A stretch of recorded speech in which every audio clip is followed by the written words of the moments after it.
appreciate the love, Jib. Thanks, man. You remind me of the crackhead that hangs out on 17th. No, I'm just joking, buddy. She hangs out on 15th. But anyone else having women problems, or is that just me? Greg, any women problems lately? Like, these bitches text back like 5 business days afterwards. Like, what's the point of that? Just send me a fucking letter at that point. You know what I mean? Like, holy shit, it drives me nuts. Like, this chick's like, I'll text you tomorrow. Yeah, apparently she meant the week after that. It's just, I'm just like, can I get your address? She's like, why are you coming over? I was like, no, I'm going to send you a letter. Like, real shit. So I sent her a letter. My mom was real proud because she didn't think I could read. Pretty dope shit. But anyone got any interesting side hustles out there? Anyone? Yeah. What'd you do? What's your side hustle, Damon? I'm not going to say it because you already know it. Oh, that beta fish? I thought that was a joke, but that's fucking dope. Real shit, dude. Dude, I need to get an eye patch. I'll meet you at your house at 8. But anyways, I have a real interesting side hustle. What I do is I go on Tinder, and in PA you have to be 21 to buy alcohol, cigarettes, and vapes. So I just set my stuff up that from 18 to 20. And then in my bio it just says, warning, fatter in person will buy you alcohol, cigarettes, and vapes. And then what I do is when they Venmo me, I just block them on Venmo instead of Tinder because I'm really lonely and fat. And then they just keep hitting my phone up like, when's this beer getting here? Like, all this bitch wanted was a bunch of White Claws. Fucking, what a dumbass. But anyways, another interesting side hustle I picked up Uber Eats because I recently lost my job. I had the most interesting Uber Eats ever. I had an order on a Saturday at 3 p.m. for $419. $419 out of fucking Wendy's at 3 p.m.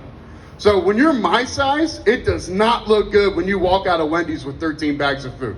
Like, no one's walking by thinking, oh, he's gonna go feed the homeless. Or like, he's got a shitload of family at his house. They're thinking that fatty's putting on some Janet Jackson and fucking just going to town on this, going to town on that number 11 the second he gets home, which is partly true. But anyways, I swipe to start the delivery, and it takes me to the Red Roof Inn in Harrisburg.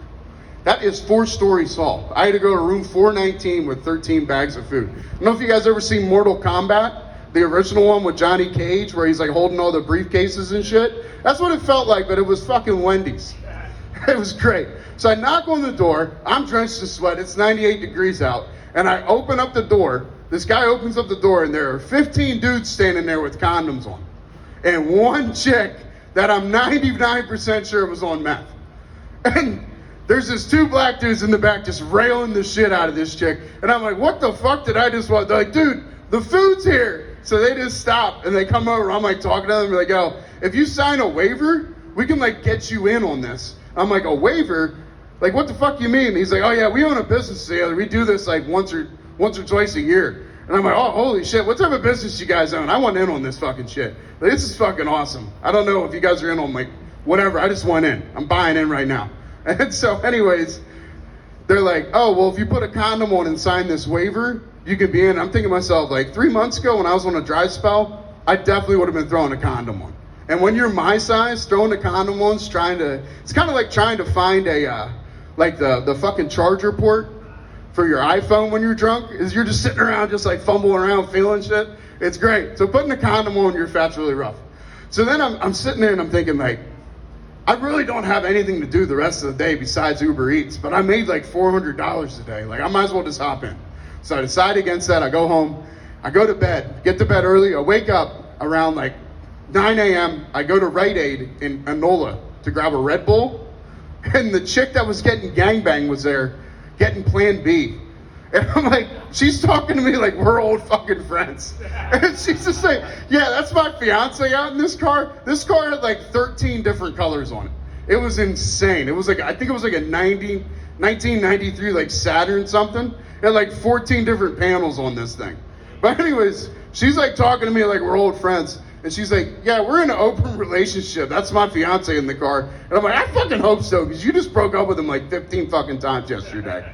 And then she says to me, oh yeah, my insurance covers Plan B. I was like, well, I hope it covers Plan B, C, D, E, and F. Because you had like 15 dudes busting on you yesterday. Like, holy shit. Like, I hope you're not going to keep that.